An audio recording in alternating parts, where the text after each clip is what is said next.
Hello and welcome to Season 2 of the Push podcast.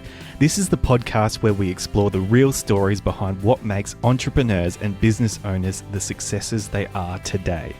I am Jack Ferguson, a small business growth strategist, and I will be your host. I believe the best way to learn and be inspired is to listen to the experiences and stories of those you respect. Their real experiences, their real story, warts and all. Honest storytelling is what this is all about.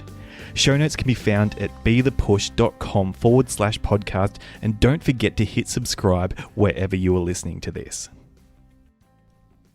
Hello and welcome to another episode of the podcast, the first episode for 2022. Today I'm talking to Cameo Ashe, founder of Lemonade Beach. A business with a funky name, Lemonade Beach is actually an accounting firm. We discussed the reasons why Cameo chose that name during the episode. Cameo has worked extensively with small to medium business owners throughout southeast Queensland. Cameo not only manages her clients' accounting, tax and compliance needs, but also offers strategic business advice, helping them to thrive and grow. What sets Cameo apart is her commitment to educating and empowering clients. Utilizing visual tools, she assists them to feel as comfortable discussing the financial aspects of their business as their core product or service. And we cover a range of topics throughout this episode, including how music is similar to sports in terms of how you learn teamwork, how doing business with family can prove to be problematic, why she doesn't like to work from home and the advantage she sees in having an office, first hires and how Cameo has gone about building her team, including challenges she had with outsourcing prior to bringing on internal team members, how she works with people she likes and doesn't tend to bother when she doesn't see a fit, how she's become cynical of people who try to look wealthy and accomplished on social media. As an accountant, Cameo sees the real story behind someone's finances, and this part of the discussion was quite eye-opening. Why some accounting firms carry client debt but advise their clients not to do that, and the problems you will run into if you don't do a cash flow forecast, amongst plenty of other great discussions. A great episode to kick off the year. Let's bring in Cameo. All right, today we're here with Cameo Ashe. Cameo, how are you doing? I'm good, thank you. It's so good to have you in. There's so many things I want to talk to you about. You've got such an interesting name. Your business has an interesting name. And you're an accountant that once or recently played music. Yes, quite a while ago, but for a pretty good stage of my developmental life. And people might be wondering why I'm starting a business podcast there with the music. But you had a really interesting point around what that's like in comparison to sports when you're working with a team. So some people will say that sport's a great way to learn to, when you're younger, to become part of a team, but you've got a point about playing in an orchestra that is also along those lines. Yeah, so I'm not a real sporty person, so when I was growing up, my family was all about you have to play a musical instrument. It was like just part of an expectation in our family, and I chose violin. And so when you're playing in an orchestra, you're not only playing your part, but you're listening to other people and you're playing as part of a section. And then you've got somebody out the front who's the conductor who's leading you all along and bringing you all in. But I think it's a good grounding of learning how to listen, play with each other, and kind of wait your turn as well sometimes. Mm-hmm. I think, and I suppose that happens on the sporting field as well, particularly in junior sports where people don't want to pass the ball. Well, in an orchestra, it's at least written down that you need to pass that melody on somewhere. Yeah, so pre-planned. Yeah. Yeah. And when did it occur to you that was such a way to learn teamwork? Probably not that long ago. So okay. Probably about, 5 or 6 years ago. Yeah, because you do get a lot of business people talking about, their sporting backgrounds or their learning of teamwork from a sports field. And I think it's just interesting to know that there's other ways you can learn those same skills. Mm. So you heard people talk about that and then you thought to yourself, oh, hang on a sec, I learned that as well through my musical career? Yeah, I think that's where the realisation came from. Okay. Right. Very interesting. Yeah.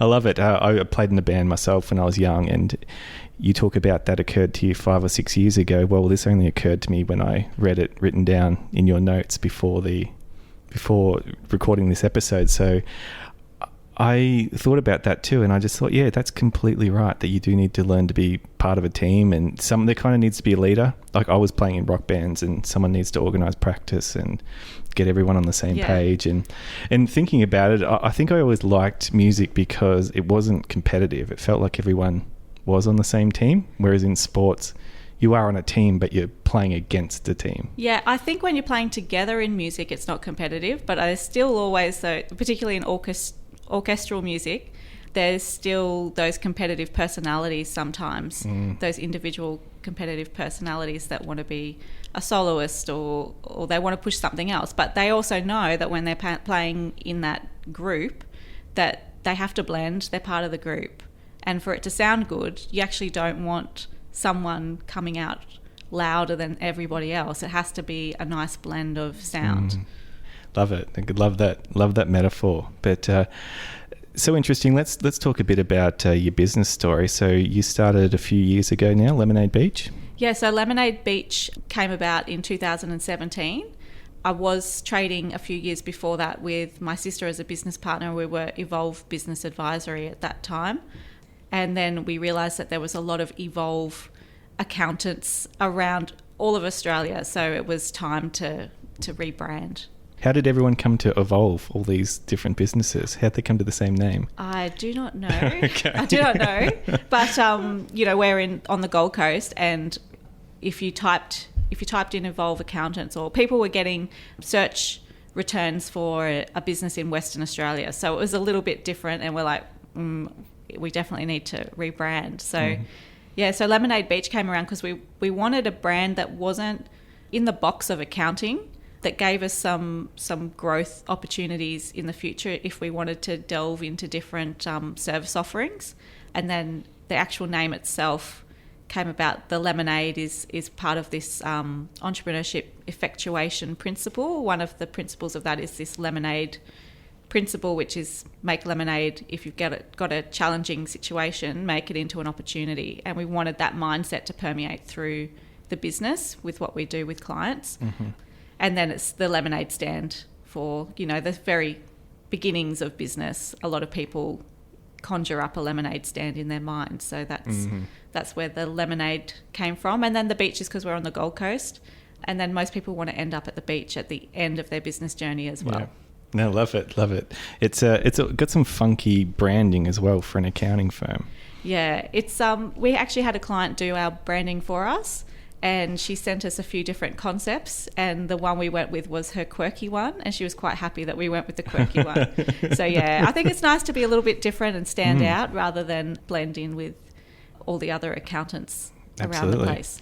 And have you noticed the effect that it has had on your business throughout over the last few years, that name? I think that it's a good introductory name, because if you're in a social setting, and people say, oh, where do you work? And you say, I work at XYZ Accountants. They kind of, turn off pretty much straight away, unless they're in need of an accountant right then and there, or have some pending tax or accounting questions they want to chat to you about. Yeah. It's kind of a conversation stopper. Whereas if you say, I work at Lemonade Beach, they're like, what's that? What do you do? So it's a nice introduction to, having a further conversation with people that you might just be meeting. And I think the fun in the brand is great too, because we're a pretty relaxed firm, and that comes through in the branding. And also it just means the clients can connect with us in more of a relaxed way than a formal way. Right. And do you find it attracts a certain type of client? I think so. I think we're attracting a lot of online businesses, bloggers particularly. It seems to be an area that not a lot of accountants are really comfortable or confident in, that digital business space. That's quite the niche. Yeah. Bloggers, creative types, because it's a creative brand, it more resonates with the creatives. But we still get a lot of your traditional businesses, your builders and contractors, and but a lot of creatives, I suppose, and they're always nice to work with as well. Yeah, well, that makes perfect sense, I think, looking from the outside in, that you'd be getting a lot of those people involved. But yeah, very cool. But what made you start the business? What made me start the business? It was really just a culmination of events, I think, at the end of the day. And it came down to a why not scenario. So I had moved back to the Gold Coast and taken a contract role. I just wanted, 6 months I was doing my MBA at the time. I wanted 6 months to just finish off my MBA, have a contract role. I didn't know where I was going after that when I took it, and that was why I didn't want to be penned in anywhere. And in the space of that 6 months, I had previous clients reach out to me, and so it was a bit of a, why not? I've got a bit of money in the bank, already had my licensing set up from just in case that was done years earlier.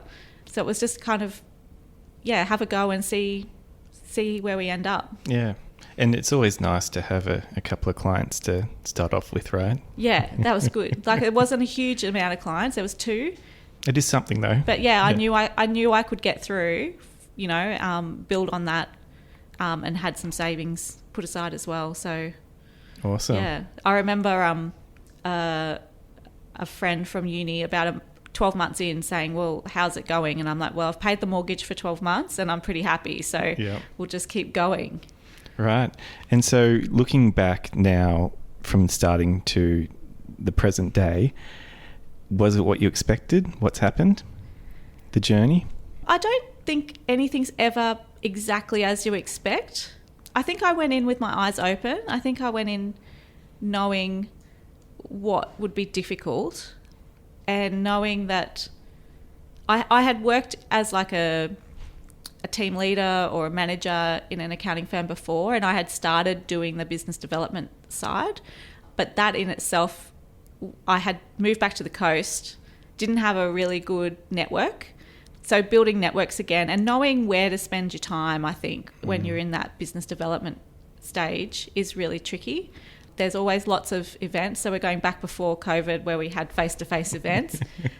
Always lots of events, always lots of things you can spend your time on, but it's making sure you're getting some kind of outcome from that time investment as well. Yeah. And so did you find you went along to a few events that perhaps weren't worth your time? Yeah, definitely. And I think that's just part of what you have to do when you're starting a business or when you're trying to build a network, is you have to give things a go. And even not just one trial of one event. You really need to go a couple of times and talk to a few different people. But you can usually get a feel whether it's a lot of people in their multi-level schemes there, or you can get. But usually it's more about just building a network, and I think not necessarily about making a sale or getting a lead from that particular. Going to that particular event. I think it's more, you have to have a long-term view about things. Yeah. And those multi-level guys are pretty short-term in their view. Yes. But, have you come across a few? Yeah. I mean, look, sometimes people say, oh, do you want to have a meeting about this? And you're like, I've got time, I'll have a coffee. And then it becomes a bit of a, sales. Yeah. Bit of a heavy-handed thing. So it doesn't, I don't think it, they have their techniques about what they do. I don't think they really serve them very well, but that's a whole other... Oh, you're welcome to talk about how bad multi-level marketing is on this podcast for as long as you want. Don't worry about that.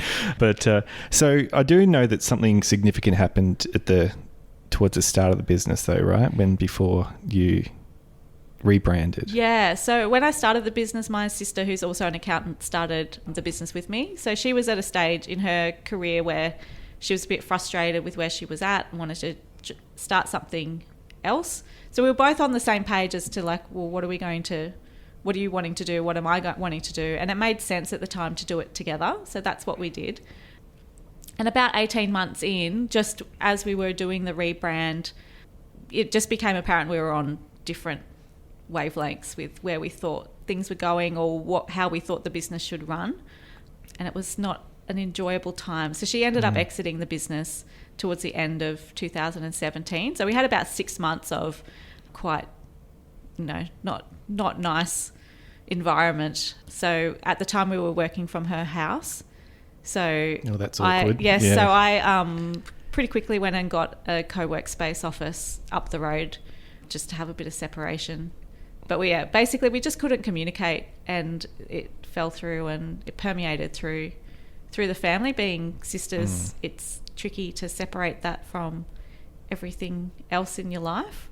But thankfully now we're much better. We're pretty much back to normal. Okay, good to hear. It's good to hear. Yes, it's very good. But it did actually take me quite a while to get over the fact that happened, and probably some feelings of being guilty, as in like I stayed and I kept the business. Right. And it probably took me about 2 years to actually work through those feelings and get to a point where I was like, okay, I'm ready to take the next steps now, and I'm not feeling that guilt so much, and I just have to do what I need to do, and maybe not worry so much about what her reaction may be to that.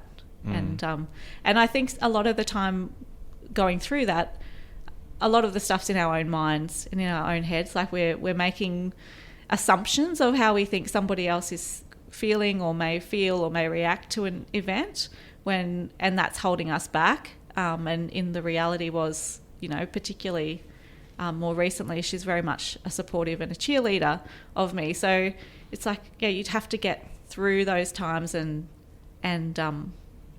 just tell ourselves the right messages and the right stories, I think.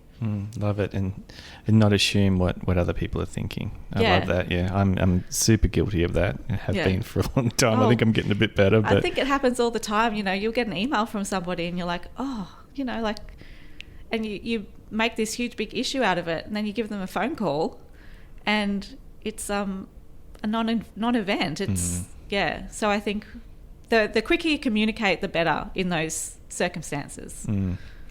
Yeah, interesting. So what would you do differently if you had your time again, knowing what you know now with that specific instance? I think a partnership agreement would have been a good idea. Okay. And it's one of those things as accountants we tell our clients to do all the time. When, it's like the plumber with the leaky tap. We don't always do it ourselves. So and I think when you're starting a business and there's more than one person in starting it, it can be quite easy. You can start thinking you're on the same page, but that can change. And so we should have communicated more often that we were on the same page, and that where we were going to go was the same for both of us, and what our expectations of, what you're doing in the business was the same for both of us.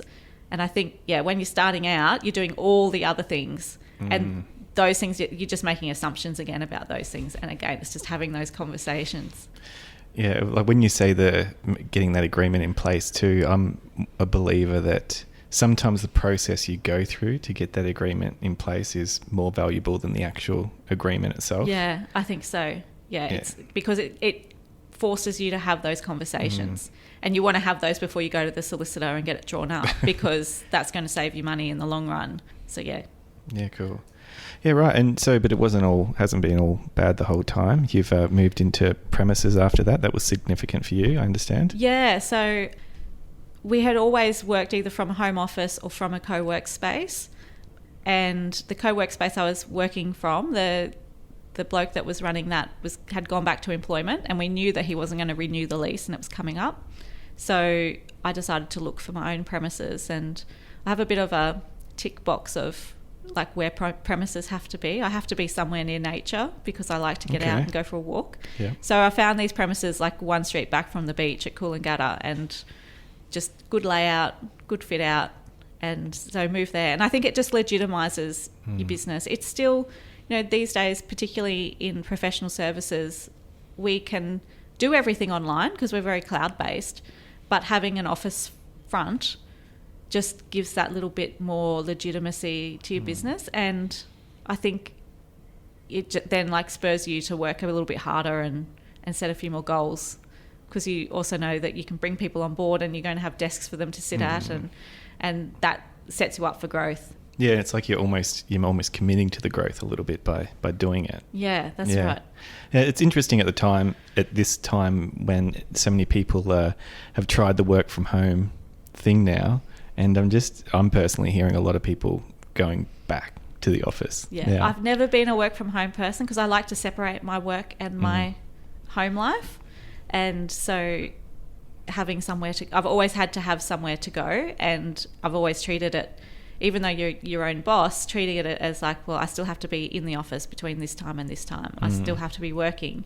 And I think that that's something that, you know, there's a lot of freedom when you're your own boss or you're starting your own business. And I think sometimes people can take it too far and, you know, they're off seeing their friend or they're off having lunch or whatever. And it's, I suppose, I don't want to be working at 10 o'clock at night. So I like to be working in the normal business hours and, you know, maybe a few extra hours, but not huge amounts of work coming into my personal life. And the lines can blur so easily.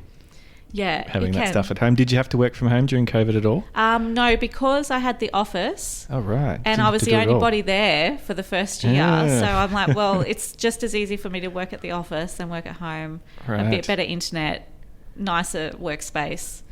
So I just went into the office. Okay. One of the very few people that didn't have to go back to working from home. Yeah. Who could have. Yeah, we didn't really have a lot of lockdowns on the Gold Coast at that time. Yeah, so, that's true. Yeah, and being the only person in the office is like, well, I might as well be here than be anywhere else, and then I can...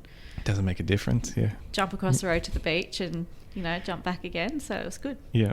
No, very cool, very cool. So you brought on staff this year, was it? No, sorry, 2021, you started bringing them? Yeah, 2021, so... How was that? It was good. I had been thinking about it for a long time, and the first hire I had was a marketing coordinator. So it's probably a little bit unusual for a professional service firm to bring somebody on to do marketing as a first hire. But I use a lot of technology, so admin side of things is pretty much automated or it's very low touch.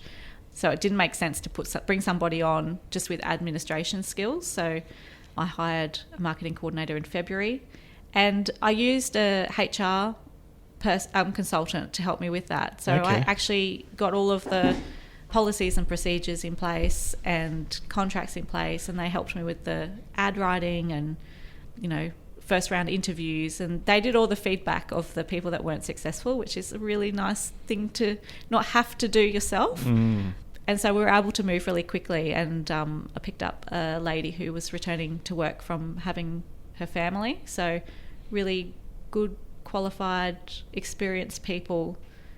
You just need to be a bit flexible, and I'm happy to be flexible. So that was great. That's very thorough of you to get a HR consultant in at that point. Yeah, well, maybe I was thinking about what had happened previously with not getting agreements and things in place. And it just means now I can move, like when I do want to hire, I've got all those policies and procedures, and I've got I know what the process is, and I've got template contracts, so I can move quite quickly if talent's available, right? Rather than, you know, taking a long time. And right now in this environment, in our industry, talent is really short, so you have to be able to move quickly. Okay. Yeah, cool. And because I ask as well, because I know in your story that a job you had in the past, you saw what happens when you don't have a HR person in place and there's an admin person trying to do that job. I just think, well, we all do it, like particularly when you're a small business and you're trying to wear all the hats and do all the things and save money, where we kind of cut down other people's professions in a way. You know, a HR person goes to university for quite a significant amount of time, just like an accountant does, and I want people to value what I do and the knowledge that I bring. And I think it's pretty common for some across the board in offices, particularly for somebody who's in an admin role to just be given hang on, you're going to do all the HR stuff now. And they might not have the training in how to talk to people or what actually needs to happen, and they're Googling and they're doing, you know, the basics, but it's not a full replacement of having somebody you can call on and chat to. Yeah, and the same thing happens with marketing. Yeah, marketing's and that's why I put somebody on marketing, because I had outsourced it a few times, and I had found that you were getting stuff done like right on when the retainer was due, but nothing for the rest of the month. And I still had to drive the process, and I didn't want to do that. That was the whole reason for outsourcing it, was that I didn't want to have to think about all the process, but I found I had to still be driving that. So having somebody internally just took that all off my desk, because I was doing it then a really ad hoc, not a great way. And when COVID came along in accounting, we were supporting clients, so the marketing just kind of fell to the wayside. So having somebody that comes in and works on your SEO and works on your socials and works on engaging with clients and the messaging we're going to do, and has planned out all of the first half of 2022 before December 2021, is just, that's what you want. That's bliss. Yeah, cool. So you've taken on another staff member as well this year? Yeah, I've taken on a junior accountant. Cool. So again, it was a bit of an opportunity that just presented itself. So she just basically knocked on my door. She's very young. She's 17, just finished school and wanting to get some experience. And at the time I said, I don't think I've got anything for you. But over that following weekend, I was thinking, actually, there's like this range of tasks that I could train you to do without a lot of effort. Like, as long as you've got good comprehension skills, you can train to do these. So yeah, she's been on board for the last couple of months, right, coming along nicely. Awesome. So you've gone from one to three in 1 year. Yeah. And you had the office I've still got one spare desk. So okay. Who's next? I'm not sure who's next. So it's just it's nice to have a spare desk. But when I fitted out the office, I kind of went, okay, what's the kind of 2-year plan, and just get the fit out right, so you're not having to order desks on the fly and stuff like that. But one little serendipitous thing was, before my second hire started, literally a week before, I won a new laptop. So she ended up with a brand new fancy laptop. So that was quite nice. How'd you win that? I was procrastinating on a Friday afternoon, and I buy Lenovo laptops, and so I entered one of their competitions, and next thing they're like, oh, you won. I'm like, that's pretty cool. Okay. So she's got this fancy laptop. Right. I thought no one ever won those competitions. I didn't think people won them either. Yeah. No, very, very cool. I also find what's interesting about your story is that you don't work with anyone that you don't like.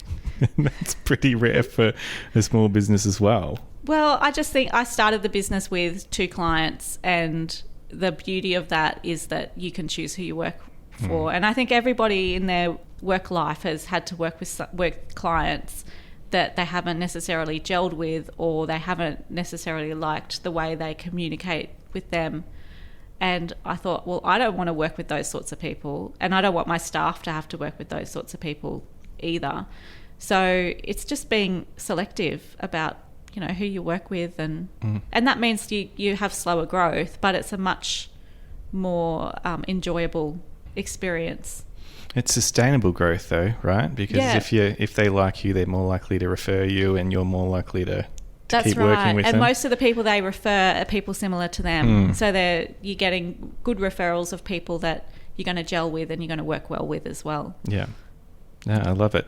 I have to touch on that you had someone call up and ask how to spell their name. Speaking of clients, but I've got this in my notes, and I've been trying to move it in for a few minutes. Gosh. And I'm like, I'm going to just bust it out now. It was just a funny story. I've been working with this bloke for quite a few years, and his name's Gary, and he usually spells it with 2 R's.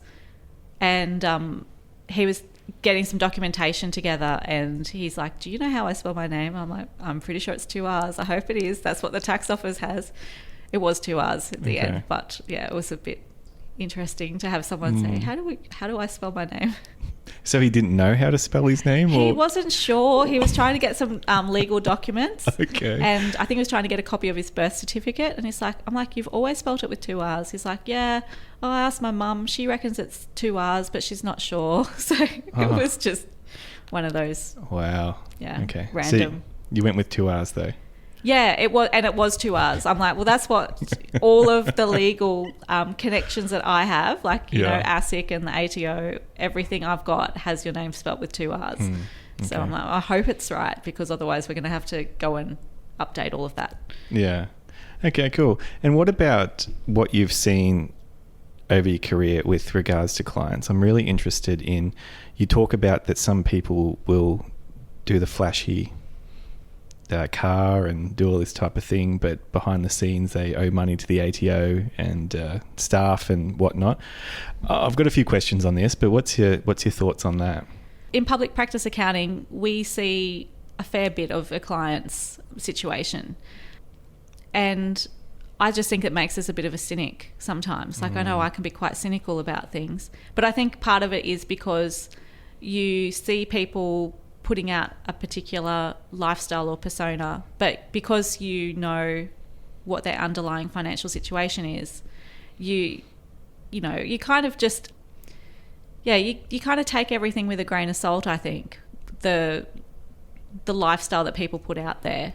Some people have really flashy lifestyles and have the money in the bank. Some people have really really ordinary lifestyles, but are actually got a hell of a lot of money in the bank and are very financially secure. And so I think it's just, there's all sorts there. And what are those people like to you, the flashy people? Because you're the one person they can't trick. Well, it's not that they try to trick us, I think. I suppose it's just like if you're having to...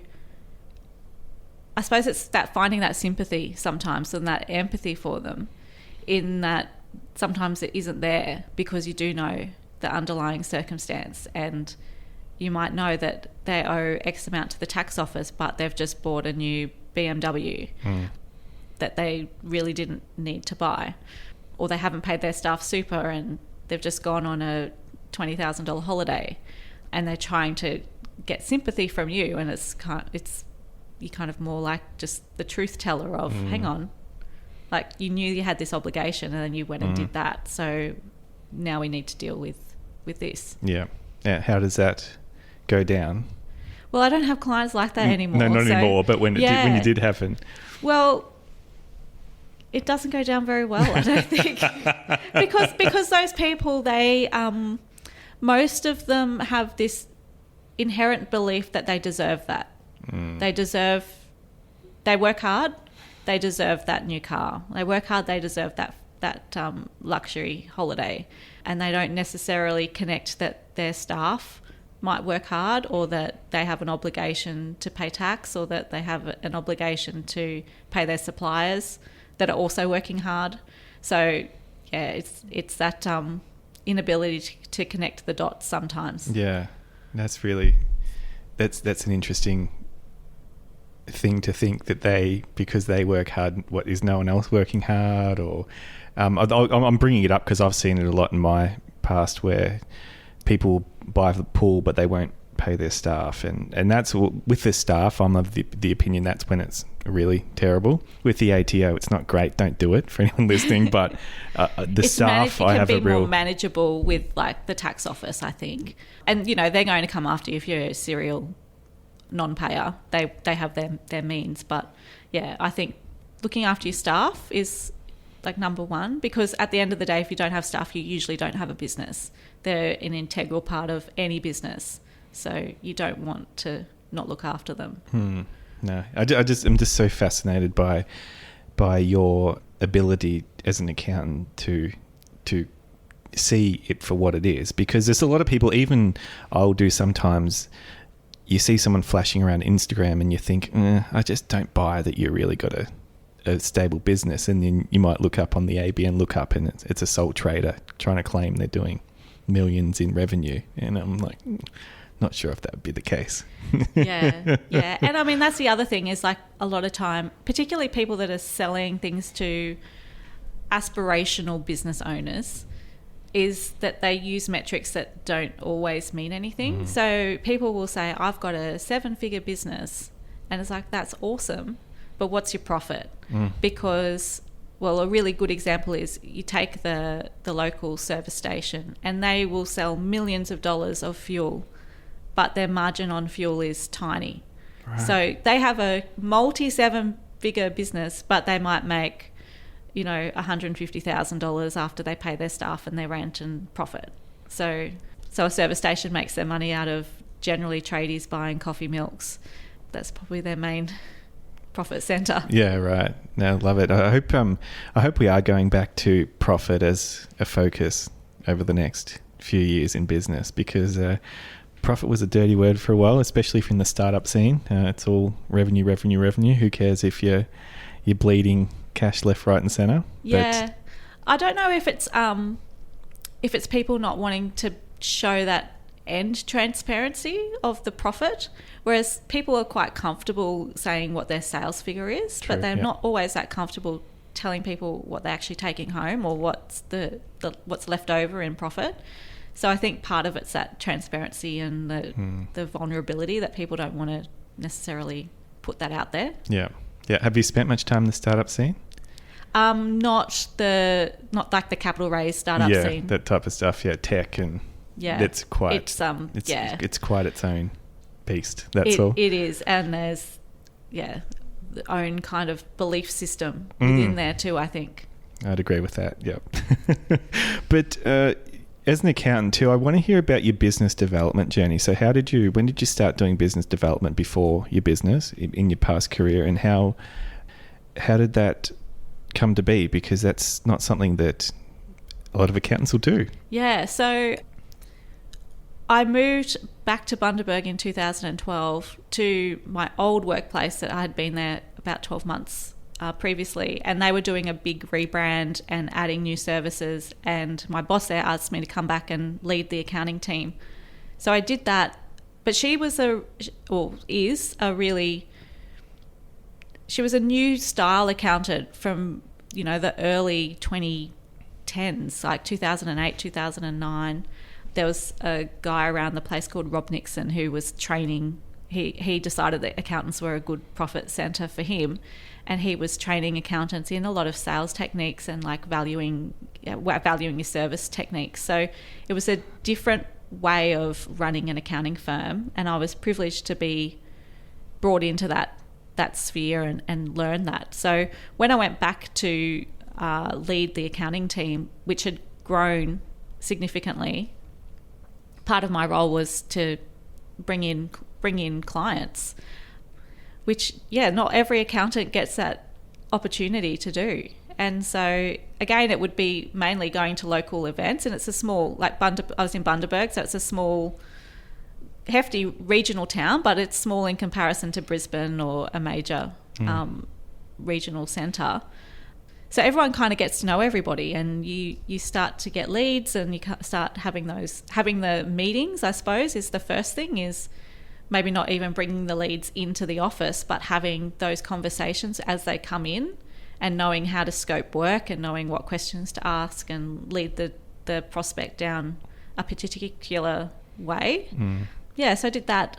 And there was one client that I brought on board who was quite a large client, had multi-businesses, really interesting. I find ag businesses or people in the agricultural sector are really innovative, so they can be really interesting to work with. And so I brought him on board, and a lot of the time it was just, you have to sort of fake it a little bit till you can make it. Right. And having that bit of belief in yourself to go after it, and he might be saying, well, can you do this and can you do that? It's like, yeah, we can do that. Like, we'll work it out. Like, it's kind of knowing, I know I've got the skill set, I can do it. We might not be doing it right now, but with a little bit of time, you can make it happen. Yeah, make it happen, and then that's something you can roll out to your other clients as well. So I suppose it's knowing how to take a process and go, okay, well, let's make this process into more of a product, and then there's this other market there, or there's these existing clients that might suit, and we can roll that out and start having conversations with them about this too. Yeah, cool. And I loved the part you talk about in your notes about how you give yourself a pep talk before a meeting. Sometimes. Yeah, I'd be like driving to his premises, and I'd sit in the car park and I'd be like, okay, like, yes, you can do this. Yeah, and I actually had another accountant come along to some of those meetings with me. I was training her up, and she'd be like, afterwards we'd be driving back, and she's like, Cameo, can we do that? I'm like, yeah, we'll figure it out. Like, yeah, awesome. And how has that put you instead with your current business? And before you answer that, I'm going to go back in time just a little bit more, because you said you didn't say in the notes that when you were younger you were asked to call people up and demand their money that they hadn't paid from a certain business. So I'm trying to just put all the pieces together to see how you've come to where you are now. Yeah. So when I finished university, I had been working in an accounting firm, but I went over and did the usual UK working holiday stint. And I was doing typical accountant Cameo.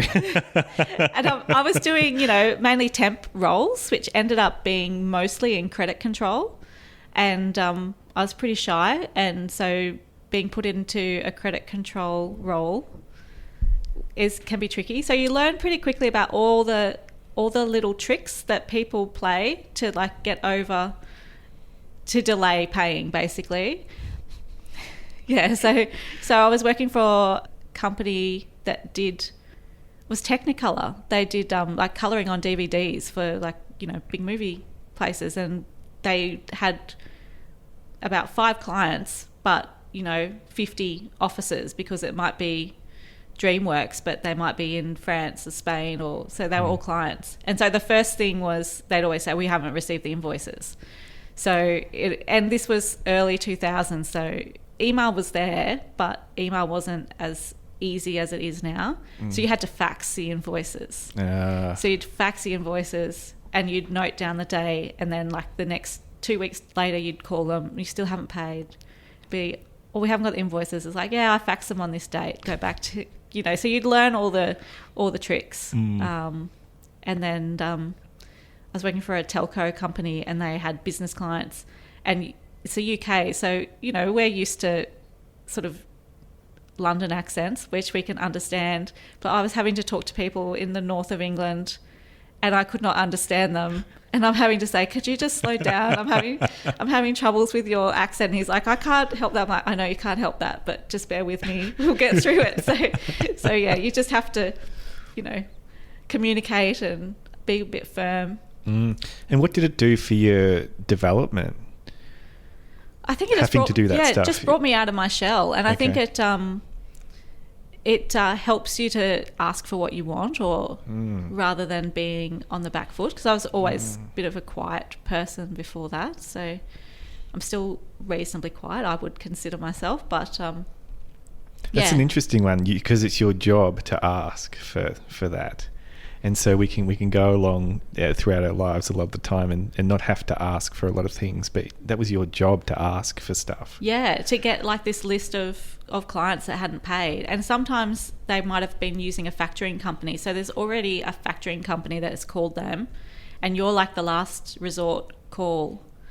And I had one. There was another place I was working at, again doing credit control, and it was a publishing firm. And they ran a legal publication. So we sold a lot of advertising to just people that wanted to sell to lawyers. And a lot of the times the people that were buying the advertising would have their marketing agent or whatever contact us. They'd place the ads. And then what would happen was the actual accounts payable section of that company would say, no, we never gave authority for that ad to be run. So there was one instance where there was a client that was refusing to pay, and they're saying we never gave authority for this to, and I had to go and find the contract, which the sales guy in our business was saying, oh, it doesn't exist, we don't know where it is. And so I found it, and it was a really, really good deal that what they were paying for this advertising. I'm like, how the hell did they get this deal? It's so good. So of course I got that through to their accounts payable department, and next thing they're like, can we run some more ads? And the sales guy's like, oh, they've got 3 more to run, can I call them? I'm like, no, can we just get paid for these ones first? So it's not only managing the clients and getting them paid, but if you've got a sales team, because they're always commission based, so they're happy to place more ads, it's managing them as well sometimes and saying, hang on, just hold off contacting the person you were talking to who apparently was not authorised to place these ads, and just hold off until we get payment for the first ad, and then you can contact them for the second and third. That's hard to say to a commission only person. Yeah. I don't know if it worked or not, but anyway, they were pretty happy when I found the contract, because they thought it was good that they could run some more ads. Yeah, okay. Wow, incredible. I love it. Yeah, I'm just trying to think of what other stories we can go through. But I love when you talk about, again, in your notes, you talked about how you learned not to be a client's bank as part of being in an accounting firm. Yeah, well, I think that came from the firm I was working for in Bundaberg, because, again, they were using a lot of new age techniques with clients, like upfront billing and all of that, whereas accounting firms traditionally do carry a lot of client debt. You wouldn't think so, but they do. So when we started our business, we went in eyes open, like we want to make it easy for clients to pay us. So, we have the online payment, the pay now button on the invoices, automatic reminders, because I don't know if you're the same as this, but if you don't have a physical invoice, sometimes it can be easy to forget to pay things. Like, it comes into your inbox and you're like, oh yeah, I've got that there. But if you don't action it, you forget to action it later. So we send out a little reminder the day before an invoice is due, just reminding you that this is due tomorrow. Yep. Just, making it easy for people to pay. And then we just don't have bad debts. So it's a good way to run a business. Yeah, absolutely. And so you found that technique keeps the bank account healthy? Yeah. Okay. Yeah. And we're just not carrying a lot of accounts receivable at any one time. Everybody pays within their payment deadlines and and usually if people are if something's happened and they do need a little bit more time, they'll reach out and tell you. And sorry, you go. I was going to say, it also comes back to working with the right people. Yeah, very true. It's interesting you mentioned accountants carrying debts, because is that the advice they'd give to their clients? No, not at all. But it's I think particularly more older style firms, they carry a lot of debt. I think newer firms are sort of similar to what I've been set up with, in that they might be doing upfront billing or regular billing rather than billing at the end, or just carrying debt or not sending bills out. So right. There's some firms that send a bill. Well, one firm I worked for, one partner there, he basically billed twice a year. So December and June, he billed. Yeah. You'd hope to get paid for that bill. Well, hopefully you're paid by your December one by June, and then you issue your June one, and Yeah, wow. So what's the future look like? What's ambitions going forward? What's the plans for Lemonade Beach? Yeah, so the plans would be we'll probably add another team member in a couple of years' time. I think we're pretty set where we are now. I'm pretty focused on streamlining processes and documenting procedures and making things easy, so that when we get to that stage, it's easy to onboard. And then it's just focus more so on business advisory work. So we use a lot of dashboarding tools and forecasting tools, and clients are really loving that. So working out how to roll that out to a few more clients and let them experience it, because I think it shifts the conversations that we're having with clients. Okay. You're very humble about all this. It's like, and you talked about before about that you're not interested in the flash and all that type of thing. You just want to build a good business, by the sounds. Yeah, I think businesses should serve their purpose. And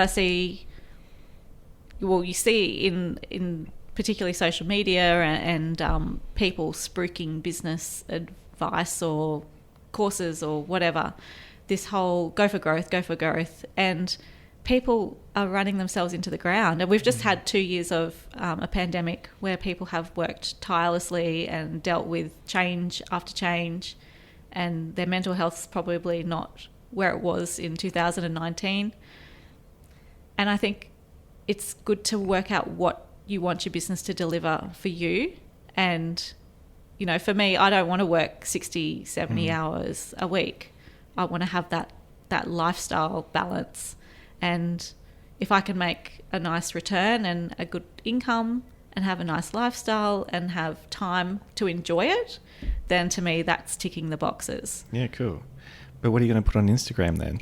What am I going to put on Instagram? Stuff to help clients instead of it's not all about me. Yeah, right. Yeah. No, I love that. And that was so interesting to read that part as I was going through it, that you just, did you know that when you first started that you didn't want it to be this big thing? I've always known I don't want to work crazy hours. Yeah, okay. So I think when you know that, you have to accept what comes along with that as well. So, I could work crazy hours and we could grow the business quicker and do more things, but that's not what I want. I don't want to spend 5 years of my life working 100 hours, 80 hours a week. Yeah. I'd rather go slower and make sure I'm working with the people I want to work with and making sure that the hours that I'm putting in the business are fruitful and productive, because I think the other thing is that you can have a lot of people that are busy, but they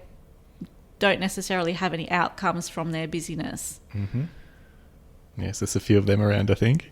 Yeah. It's like that badge of honor of like, I just worked a crazy number of hours today, and it's like, well, what did you really do though? Yeah. Because you scrolled and you looked at this and you looked at that, and what's the outcome? Like, what did you produce? Yeah.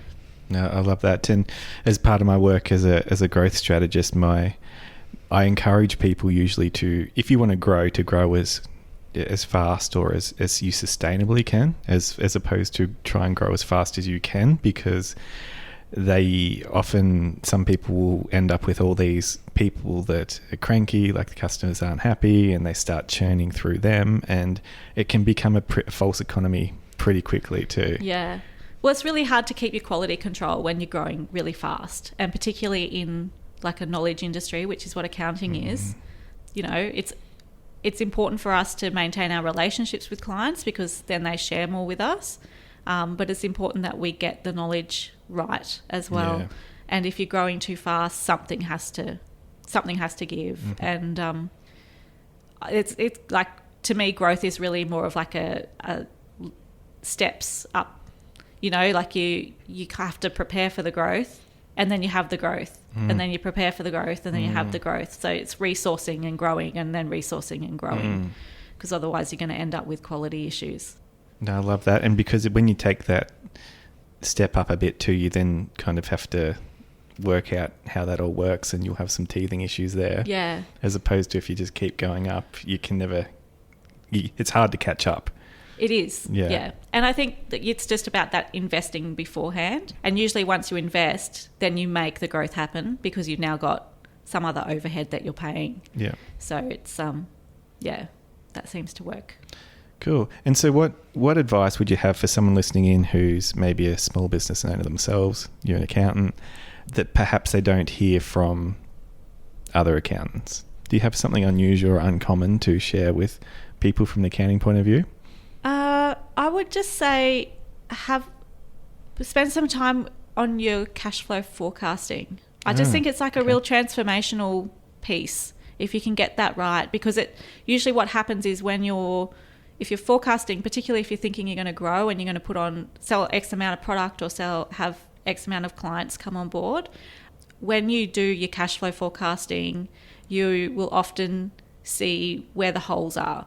So it generates more questions of, okay, well, if I'm going to sell X number of product, do I need more people packing? Or do I need an external warehouse? Or where am I going to store my product? Or what's my payment terms on my manufacturer? So it just generates more questions. And then as you're answering those questions, you're getting more knowledge about what resourcing you required, what capital you required, and you can actually see your business a lot more clearly. Okay. That's really interesting advice. Haven't had that one before. Okay, that's something different. Yeah, yeah, definitely. So, what would happen if you don't do cash flow forecast? Like, what happens if I don't? What happens if you don't is that you get a huge contract come to you, which you go, this is an awesome opportunity, I'm going to take it. But you might not realise that you have to pay 5 people for 2 months before your first invoice is going to be paid, and therefore you end up in a big cash crunch. So right. Yeah, so like, construction companies are an easy example in that, particularly commercial, they can get a huge contract. Well, they've got to pay for materials and they've got to pay for labour, and the person that they're working for, the main contractor, they submit their invoices well, they might take 2 weeks to get on the approved list, but then it might be 30 days before that invoice is approved. And that's, a good chunk of time that they're going to have to cover that cash. Right. Okay. And do you see some aha moments when people do that?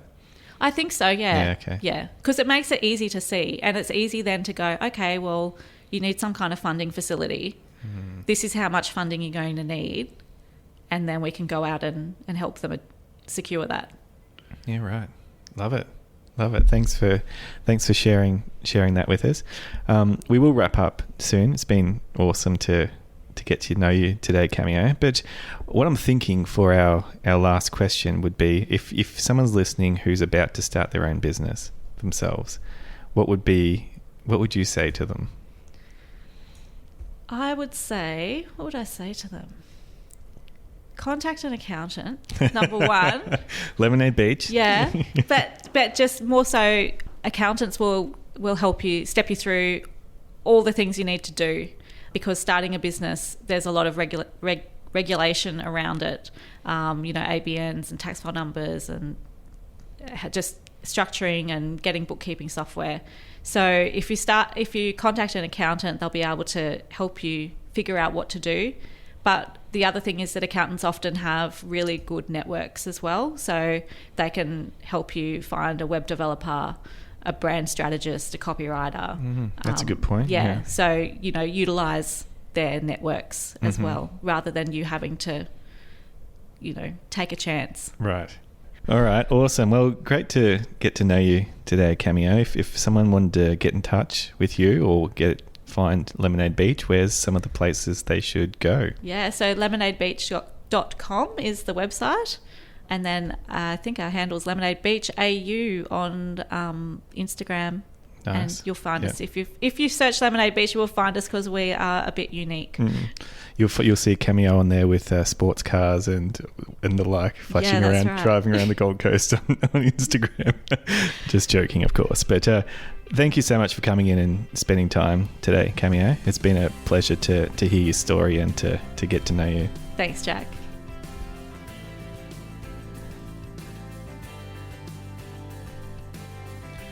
Thank you for listening to this episode of the Push Podcast. Show notes can be found at bethepush.com/podcast and clicking on the relevant episode link. Remember to subscribe, and I look forward to talking to you again soon.